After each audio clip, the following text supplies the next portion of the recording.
नमस्ते दोस्तों, knowledge stories में आपका एक बार फिर से स्वागत है। पिछले एपिसोड में हमने देखा कि कैसे वीर और आदित्य ने अपनी संयुक्त शक्ति से अघोरस के पहले सेनापति अंधक का अंत किया। लेकिन ऋषि वशिष्ठ की चेतावनी ने सबके मन में एक गहरा डर पैदा कर दिया है। क्या वीर वो आहुति दे पाएगा जिसकी मांग ऋषि कर रहे हैं? चलिए शुरू करते हैं एपिसोड 16 में रुद्र यज्ञ और बलिदान की अग्नि। तपोवन की वो दिव्य शांति अब भारी लगने लगी थी। ऋषि वशिष्ठ की कुटिया के बाहर जल रही धूनी की आग अचानक ऊंची उठने लगी, जैसे वो आने वाले संकट का संकेत दे रही हो। आचार्य, आर्यभट्ट, कालिया, वीर और आदित्य चारों मौन खड़े थे। ऋषि की कही बात, ब्रह्म ज्योति और अभिशप्त रक्त का मिलन शुभ नहीं होता, वीर के कानों में बार बार गूंज रही थी। ऋषि वशिष्ठ ने अपनी आंखें मूंद लीं। उनके तपोबल से पूरे आश्रम के चारों ओर एक सुनहरी ढाल और मजबूत हो गई। उन्होंने वीर की ओर देखा और अत्यंत गंभीर स्वर में कहा, वीर, तुम जिसे जीत समझ रहे हो वह केवल एक जाल है। अघोरस ने अंधक को तुम्हें मारने के लिए नहीं, बल्कि तुम्हारी शक्तियों को परखने के लिए भेजा था। अब वो जानता है कि तुम्हारी और आदित्य की आत्मा एक दूसरे के पूरक बन चुकी हैं। वीर ने आगे बढ़कर प्रणाम किया। ऋषिवर, यदि शस्त्र उसे नहीं मार सकते तो ये रुद्र यज्ञ क्या है और वो कौन सी आहुति है जिसके बारे में आप बात कर रहे हैं? ऋषि वशिष्ठ उठे और उन्हें आश्रम के पीछे स्थित एक प्राचीन शिलाखंड के पास ले गए। उस शिला पर प्राचीन लिपि में कुछ अंकित था। आचार्य आर्यभट्ट ने उसे गौर से देखा और उनके चेहरे का रंग उड़ गया। ये तो शून्य का सिद्धांत है, आचार्य बुदबुदाए, लेकिन इसे रुद्र शक्ति के साथ जोड़ा गया है। ऋषि वशिष्ठ ने समझाते हुए कहा, अघोरस ने मृत्यु को जीत लिया है क्योंकि उसने अपने शरीर को पंच तत्वों से मुक्त कर लिया है। उसे मारने के लिए उसे वापस उन तत्वों में बांधना होगा। रुद्र यज्ञ वह प्रक्रिया है जो ब्रह्मांड की संहारक शक्ति को जागृत करती है, लेकिन इस यज्ञ की पूर्णाहुति के लिए एक शुद्ध आत्मा के स्वेच्छा से किए गए त्याग की आवश्यकता होती है। आदित्य, जो अब तक चुप था, अचानक बोला, वो शुद्ध आत्मा मैं हूं, है ना ऋषिवर? पूरे तपोवन में सन्नाटा छा गया। वीर का हाथ कांपने लगा। उसने आदित्य का कंधा पकड़ा और चिल्लाया, नहीं, ये कभी नहीं होगा। मैंने इसे बचाने के लिए अपना खून बहाया है। मैं इसे यज्ञ की अग्नि में नहीं झोंकने दूंगा। तभी अचानक जमीन हिलने लगी। पक्षी आकाश छोड़कर भागने लगे।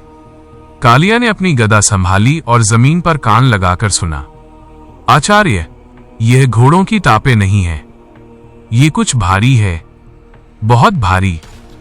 दूर क्षितिज पर जहां तपोवन की सीमा समाप्त होती थी, वहां की हरियाली काली पड़ने लगी। पेड़ों के पत्तों से खून रिसने लगा।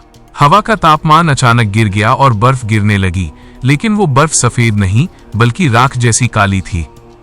वो आ गया, ऋषि वशिष्ठ ने शांत स्वर में कहा। अघोरस का दूसरा सेनापति, काल भैरव का विकृत अंश रक्त केतु। रक्त केतु अंधक से कहीं अधिक शक्तिशाली और क्रूर था। वह एक विशाल रथ पर सवार था जिसे नरक के 8 सिरों वाले घोड़े खींच रहे थे। उसके हाथ में एक ऐसा पाश था जो आत्माओं को शरीर से खींचने की क्षमता रखता था। वशिष्ठ, रक्त केतु की आवाज बादलों के गरजने जैसी थी। अपना सुरक्षा चक्र हटाओ। अघोरस को वह बालक चाहिए जिसके भीतर ब्रह्म ज्योति जल रही है। उसे हमें सौंप दो और हम इस तपोवन को छोड़ देंगे। ऋषि वशिष्ठ ने उत्तर देने के बजाय अपना कमंडल उठाया और जल की कुछ बूंदें हवा में छिड़की। देखते ही देखते आश्रम के चारों ओर अग्नि की एक विशाल दीवार खड़ी हो गई। वीर, कालिया, ऋषि ने आदेश दिया, जब तक मैं यज्ञ की वेदी तैयार कर रहा हूं, तुम्हें रक्त केतु को रोकना होगा। याद रहे, उसे आश्रम की सीमा के भीतर कदम नहीं रखने देना है। वीर ने अपनी तलवार वज्र निकाली। आदित्य ने भी अपने भीतर की ज्योति को केंद्रित किया।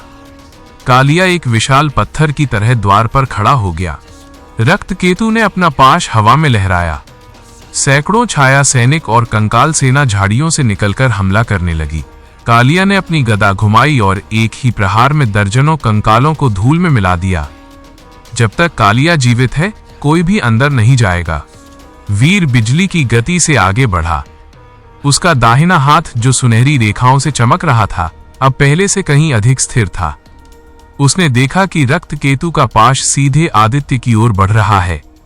वीर ने बीच हवा में छलांग लगाई और वज्र से पाश पर प्रहार किया। नीली और काली ऊर्जा के टकराने से एक भयानक विस्फोट हुआ। वीर पीछे की ओर गिरा, लेकिन उसने हार नहीं मानी। युद्ध के बीच आदित्य ने देखा कि कालिया और वीर धीरे धीरे थक रहे हैं। रक्त केतु की सेना अनंत थी। जैसे ही एक सैनिक मरता, उसकी राख से दूसरा पैदा हो जाता। आदित्य ने आंखें बंद की और उस प्रकाश को पुकारा जो उसके सीने में धड़क रहा था। अगर मेरा जीवन ही आहुति है तो वो आहुति व्यर्थ नहीं जाएगी। अचानक आदित्य के शरीर से एक सुनहरी आभा फूट पड़ी। उसने अपने हाथ आसमान की ओर उठाए। तपोवन के ऊपर छाई काली राख छंटने लगी। उसने अपनी ऊर्जा को एक किरण के रूप में वीर की तलवार की ओर निर्देशित किया। भाई, अब प्रहार करो, आदित्य चिल्लाया। वीर ने महसूस किया कि वज्र अब केवल एक तलवार नहीं बल्कि सूर्य की एक किरण बन गई है। उसने पूरी शक्ति के साथ रक्त केतु के रथ की ओर प्रहार किया। एक ऐसा प्रकाश फैला जिसने रक्त केतु की सेना को अंधा कर दिया। आश्रम के भीतर ऋषि वशिष्ठ और आचार्य आर्यभट्ट मंत्रोच्चार कर रहे थे। यज्ञ की अग्नि अब नीली हो चुकी थी। वीर, आदित्य, भीतर आओ, आचार्य ने पुकारा। रक्त केतु घायल तो हुआ था, लेकिन मरा नहीं था। वो क्रोध में भरकर अपने असली रूप में आ गया, एक विशाल रक्त का दानव। तुम यज्ञ पूरा नहीं कर पाओगे। उसने अपनी गदा से ऋषि के सुरक्षा कवच पर प्रहार करना शुरू किया। कवच में दरारें पड़ने लगीं। वीर और आदित्य दौड़ते हुए यज्ञ कुंड के पास पहुंचे। ऋषि वशिष्ठ ने वीर की ओर देखा। वीर, समय आ गया है। यज्ञ की अग्नि को सह अस्तित्व की शक्ति चाहिए। तुम्हें और आदित्य को एक साथ इस अग्नि में अपना हाथ डालना होगा। ये यज्ञ तुम्हारी शक्तियों को जोड़ देगा, लेकिन इसके बदले में तुम दोनों में से एक का अस्तित्व हमेशा के लिए बदल जाएगा। वीर ने आदित्य की ओर देखा। उसकी आंखों में आंसू थे। मैंने तुम्हें बचाने की कसम खाई थी, आदित्य। आदित्य ने मुस्कुराते हुए वीर का हाथ थामा। और आपने निभाया भी है भाई। लेकिन अब समय स्वयं को बचाने का नहीं, संसार को बचाने का है। जैसे ही दोनों ने अपना हाथ यज्ञ की अग्नि की ओर बढ़ाया, बाहर से एक जोरदार धमाका हुआ। सुरक्षा कवच टूट गया था। रक्त केतु कुटिया के ठीक सामने खड़ा था। उसका पाश वीर की गर्दन की ओर बढ़ रहा था। क्या वीर और आदित्य यज्ञ पूरा कर पाएंगे? ऋषि वशिष्ठ का वो अंतिम रहस्य क्या है जो उन्होंने अभी तक किसी को नहीं बताया? अघोरस खुद तपोवन की ओर कूच कर चुका है। क्या वीर उसे रोकने के लिए तैयार है? नॉलेज स्टोरीज के साथ बने रहने के लिए धन्यवाद। अगर आपको ये कहानी पसंद आ रही है तो इस वीडियो को लाइक करें और सब्सक्राइब करना न भूलें। आपकी एक प्रतिक्रिया हमें और भी बेहतर लिखने की प्रेरणा देती है।